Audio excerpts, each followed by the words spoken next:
Hello everyone, this is Whitney Well from Star Hearth Astrology, and I'm here today to talk to you about the upcoming eclipse that happens on Wednesday, May 26th.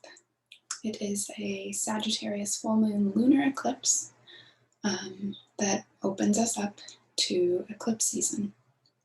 So if you listen to my Gemini season forecast, I spend probably the first 10 or 15 minutes talking about the eclipse is. So I take a broader view to speak about them more generally as one of the defining features of Gemini season this year.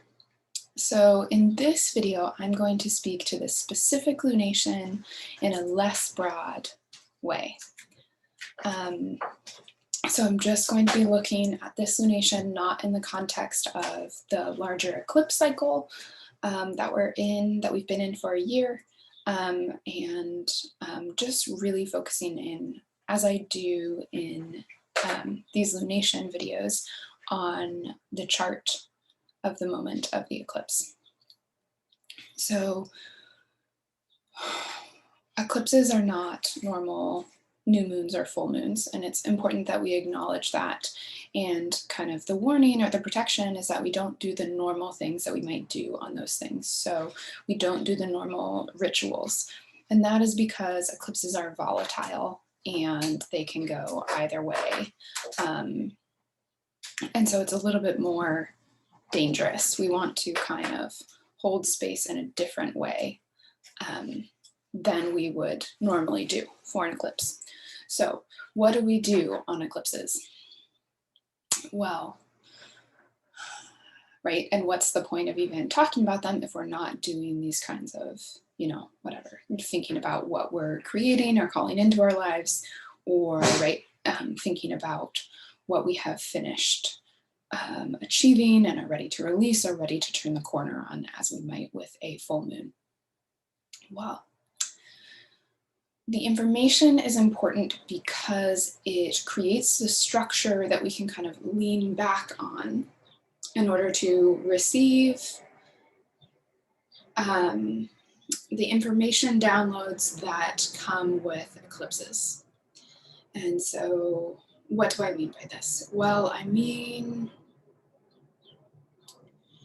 you have to be safe enough to really open yourself up to be receptive. I remember when I was just getting together with my soon-to-be husband, kind of my wish, or something that I realized that I really wanted to bring, that was my hope for my next relationship, was that I would feel safe enough to be kind. And not, right, I try to be a nice person in my life all the time, but, right, that I would feel safe enough and supportive enough that I could be as generous with my heart as I wanted to be, and didn't have to always kind of be in this defensive stance and this suspicious place of like, I don't want to be too open or be too kind or be too generous because I don't know what's kind of lurking around the corner in our relationship. So, right, so when we are afraid that, someone might abandon us at any moment, or someone might hurt us or judge us or attack us at any moment, it makes it, we have this kind of sticking point within ourselves. And so too, when we are afraid of what will happen. And so, right, a lot of the discussion around eclipses can kind of bring anxiety and worry about what could happen. And so, right, when we kind of know the story and are grounded in the information, then we have less fear. And, then when things happen, we're not so surprised by them. And that allows us to respond rather than react. And that allows us to kind of receive the information and not get so caught up in the stimulations of the emotional experience. So with this Sagittarius full moon, we have a kind of a supercharged culmination of whatever started at the Sagittarius new moon solar eclipse back in December 14th. So we can see it as kind of a culmination of those storylines in some ways. And that, the idea of that one was that we really beheld some dogmatic stories and belief systems that were not serving us anymore. And hopefully we have had time over the past 5.5 months to work those storylines, to figure out where we were wrong, to question ourselves really, and to let things go towards a greater sense of freedom and a greater call to adventure that Sagittarius would call us towards. Now, a significant difference between the eclipses that we had 6 months ago and the eclipse that we are about to have is the ruler of the lunation, Jupiter, is in much better condition now. So on the December 14th eclipse, we had Jupiter in Capricorn, in the sign of its fall, in the sign of a space where it's treading water itself, trying to stay afloat, and so cannot really provide support because it's under kind of the dominion of Saturn, under the restriction and the rules of Saturn.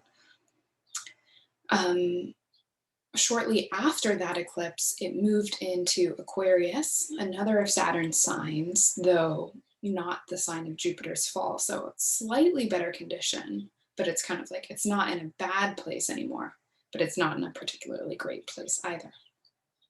But what happened about 10 days ago was that Jupiter went into Pisces for this kind of extended summer vacation, about 2.5 months that it's going to spend there. Jupiter is the traditional ruler of Pisces. It's generous, it has faith, it has hope that things that can go well will go well. And so it's much more powerful. There's a lot of unifying rather than kind of factioning energy to Jupiter in Pisces. And so Jupiter ruling this full moon, right? I feel like what it's offering us and the insights that might come is the way that we create distance between ourselves and others because of our beliefs. And right, that maybe some of those beliefs, it's time to surrender them. And this is not, when we're doing nodal work, when we're doing eclipse work, it's not conscious, right? It's not my ego being like, oh, this thing and this thing, maybe it's ready to get rid of, right? If it doesn't start from the heart, if it doesn't start from your sense of wanting to be kind of embedded as a participant in the matrix of existence, if it doesn't come from this desire that we all have to belong in some way, it doesn't really matter what we think about it, right? Because it's not going to be true. And so what we get in eclipse season is powerful messages, and sometimes they are very painful. And, right, often the most painful things are the things that are true about us that we wish weren't true. The ways in which we have caused harm. Not in a neurotic way, but in a truly wholehearted way.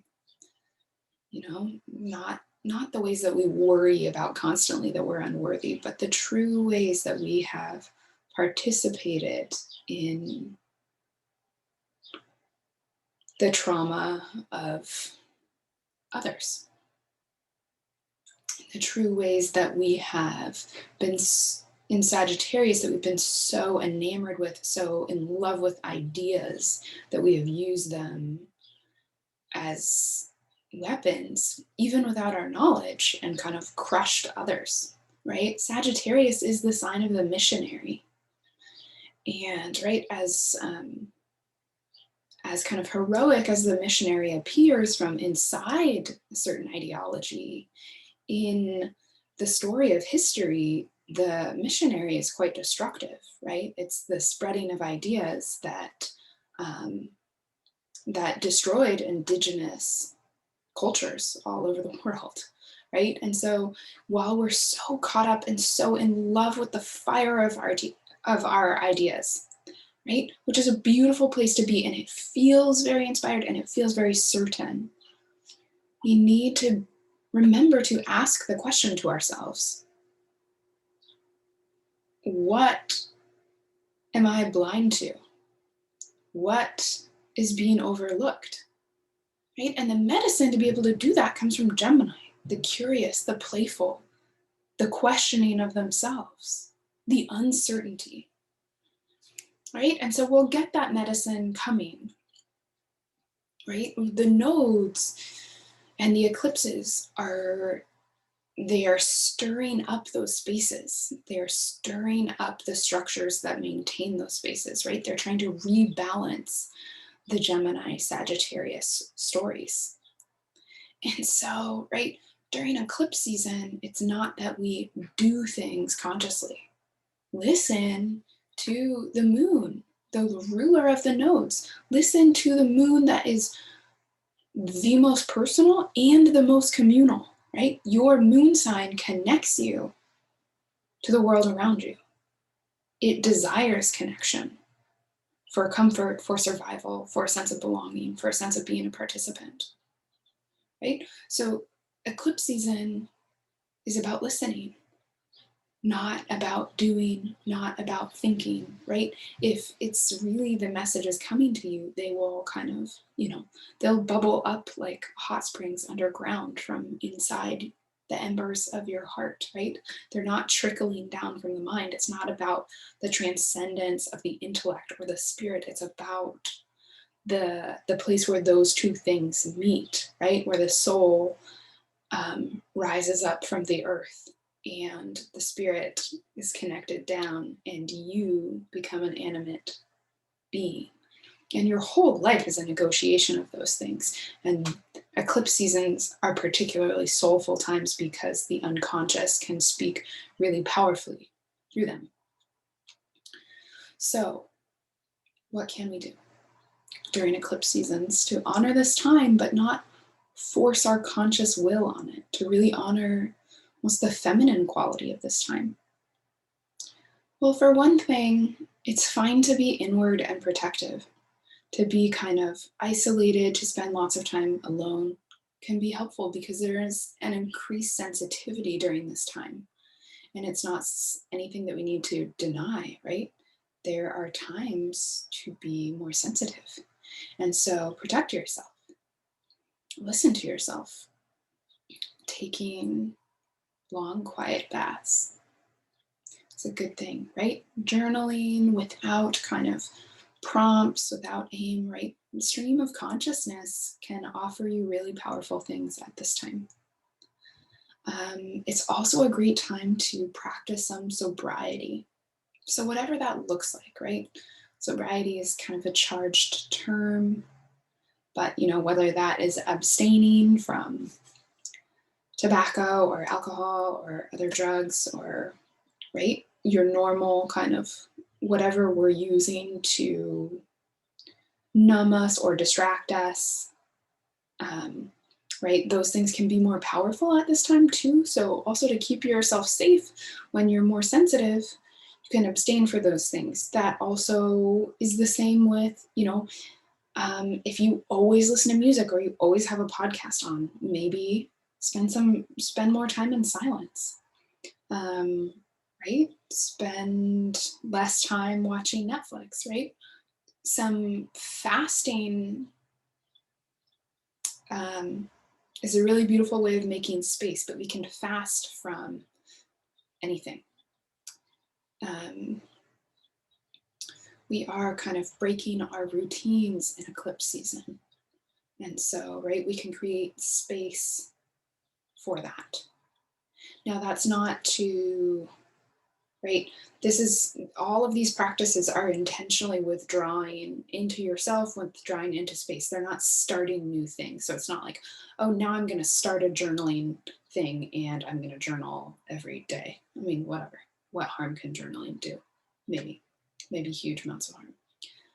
Usually not. Most people are better for journaling, but you don't necessarily want to start like an exercise routine or something, right? Like in an effort to fast from your couch. Yeah, so those are just some thoughts on this eclipse. Kind of,